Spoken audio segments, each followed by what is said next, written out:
nous ne relâchons pas notre vigilance.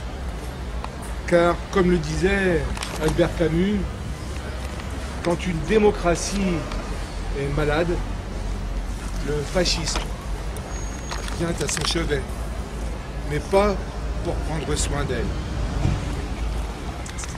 En signe symbolique, je voudrais qu'on se retourne vers l'église Saint-Pierre pour une minute de silence rompue par notre Marseillaise. Merci. Enfants de la patrie, le jour de gloire est arrivé. Contre nous de la tyrannie, l'étendard sanglant élevé, l'étendard sanglant élevé.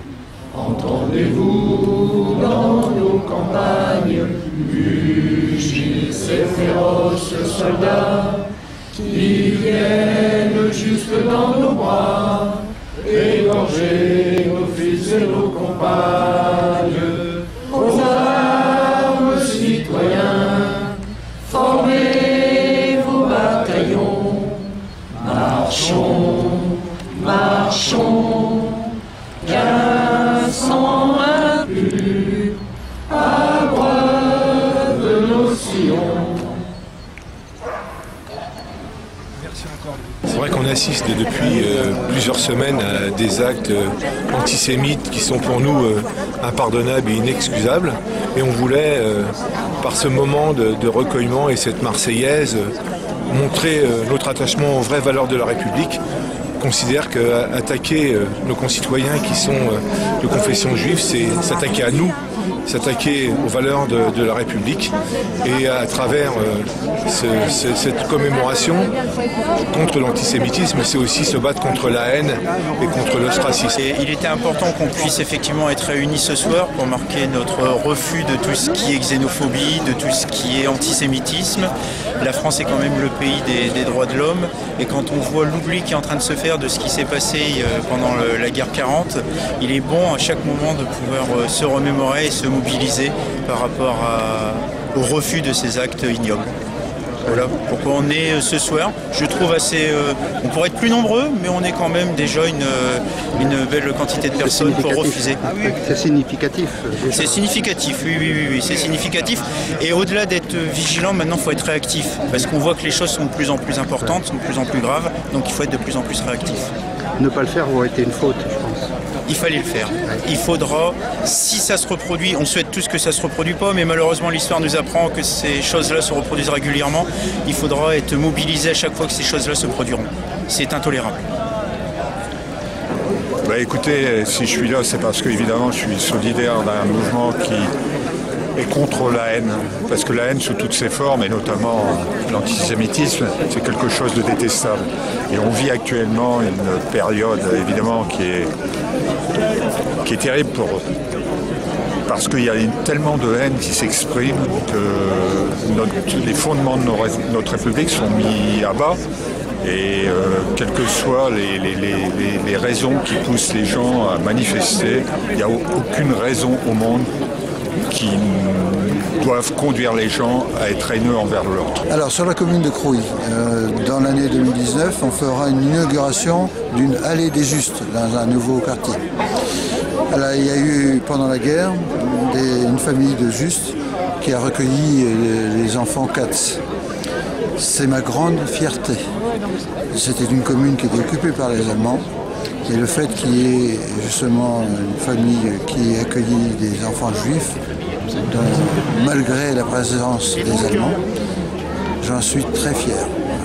Donc, ma foi, c'est tout à fait normal qu'il y ait du monde à cette cérémonie.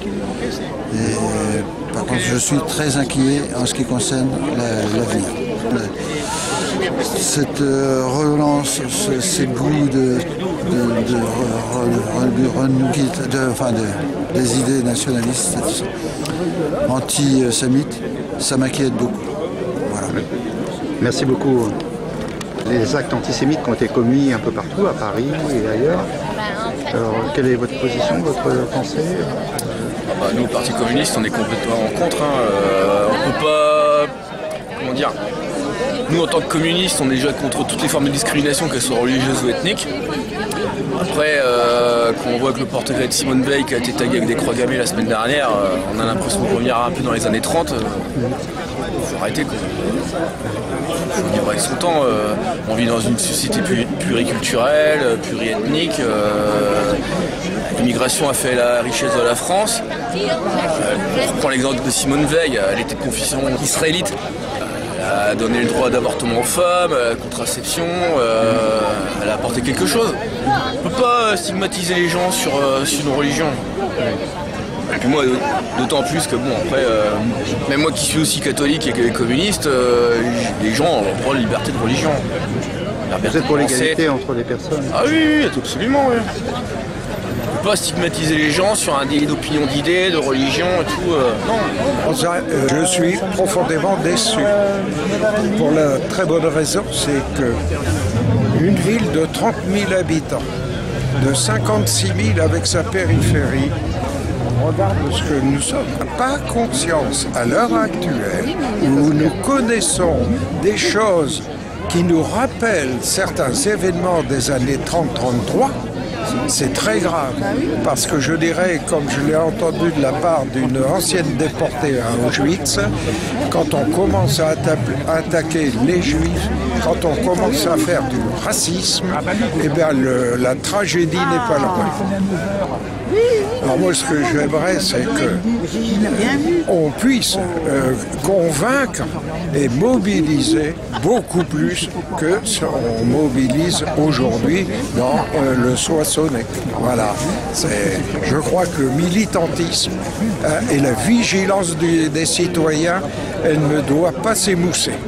Elle doit au contraire être en pleine vivacité pour pouvoir justement voir là où est l'ennemi de notre République. Merci. Bien, alors moi je suis venue du Tardenois à cette manifestation proposée par les Soissonnais. Je pense que la présence des citoyens, mais aussi la présence de représentants de partis politiques ou d'associations est lourde de sens. On vit là depuis quelques semaines une situation tout à fait insupportable, avec une espèce de délire qui se focalise sur ce qu'on appelle l'antisémitisme. Ce que je regrette, c'est que certains fassent l'amalgame entre l'antisionisme et l'antisémitisme, alors que ce sont vraiment deux réalités qui ne sont pas réductibles l'une à l'autre. Pour moi, il y a une différence extrêmement importante entre l'antisémitisme qui est une haine de l'autre et l'antisionisme qui, en ne faisant pas référence à un sens ancien, mais au sens moderne, actuel, l'antisionisme, c'est d'abord et avant tout une opposition à la politique expansionniste de l'État d'Israël. Donc vouloir réduire les antisionistes à un comportement raciste, xénophobe et antisémite est pour moi une imposture totale. Une autre imposture, c'est la tentation, dont certains ne se privent pas d'ailleurs, de faire un amalgame absolument dégueulasse entre l'antisémitisme et le combat des Gilets jaunes. Dans une organisation humaine, et le combat des Gilets jaunes en est une, évidemment, il y a toujours le risque de débordement par certains. Mais on ne peut pas réduire un mouvement à la connerie d'une minorité ou de quelques-uns. Et ça, je suis aussi venue ici pour montrer cette solidarité qu'on a et ce respect qu'on a pour le combat que mènent ces gens depuis 3 mois pour des objectifs simples, à commencer par une volonté de plus grande justice sociale et de plus grand respect de la parole des citoyens. Même étant Gilets jaunes, on est citoyens en premier. On est citoyens français et on est contre tout ce qui est antisémitisme, naturellement. on peut déplorer que le mouvement des Gilets jaunes soit sali par des gens comme ça, parce que c'est pas la base du mouvement. Nous, on n'a rien à voir avec ces extrémistes-là. Hein, on est des citoyens lambda, et puis on est sortis parce qu'on avait une certaine opinion, on est là pour le pouvoir d'achat, pour une certaine opinion de la France. Voilà, c'est dommage d'assimiler les gilets jaunes à ça. C'est tout à fait, c'est pour ça qu'on est là en nombre, vous avez pu remarquer. C'est pour ça qu'on est venu là. On est venu là en tant que citoyen. On a mis nos gilets jaunes, mais on est des citoyens avant tout. On n'est pas des casseurs, on est là pour comme vous. Merci beaucoup. De rien. Bonjour, votre présence sur ce lieu dans un moment très particulier? Oui, peut-être trop particulier d'ailleurs, parce qu'il n'y a pas eu les mêmes mobilisations quand des actes racistes d'autres occurrences, des actes islamophobes, des démantèlements de camps de Rome, pour être pris en compte de la même manière. Moi, j'appartiens à une organisation qui est l'Union juive française pour la paix. Je me bats naturellement contre le racisme, pas seulement contre l'antisémitisme. Et je n'aime pas non plus que l'antisémitisme soit instrumentalisé, qui par ailleurs pratique la chasse aux migrants, etc. Et donc je n'accepte pas qu'on focalise exclusivement sur l'antisémitisme. Il faut traiter de l'ensemble du racisme. On laisse des migrants dans l'école sous la neige en ce moment, essayer de passer la frontière, et qu'on emprisonne ou en tout cas on traîne devant les tribunaux ceux qui viennent les secourir à la frontière italienne. Le scandale, il est sur l'ensemble du racisme, y compris quand l'État y a sa part. D'accord. C'est votre point de vue. Pour moi, c'est important d'être là aujourd'hui par rapport à tout ce qui se passe actuellement en France et en Europe, mais notamment dans notre pays. Je pense qu'il y a des événements dramatiques, des tags, des tombes qui sont profanés, et tout ça, on ne peut pas l'accepter. C'est important que cette manifestation ait lieu dans toute la France, notamment à Soissons. C'est important aussi qu'on retrouve des gilets jaunes avec nous, afin qu'ils montrent qu'eux aussi sont partie prenante dans ce mouvement. Et je pense qu'il n'y a pas d'amalgame à faire entre le mouvement des gilets jaunes et cette manifestation.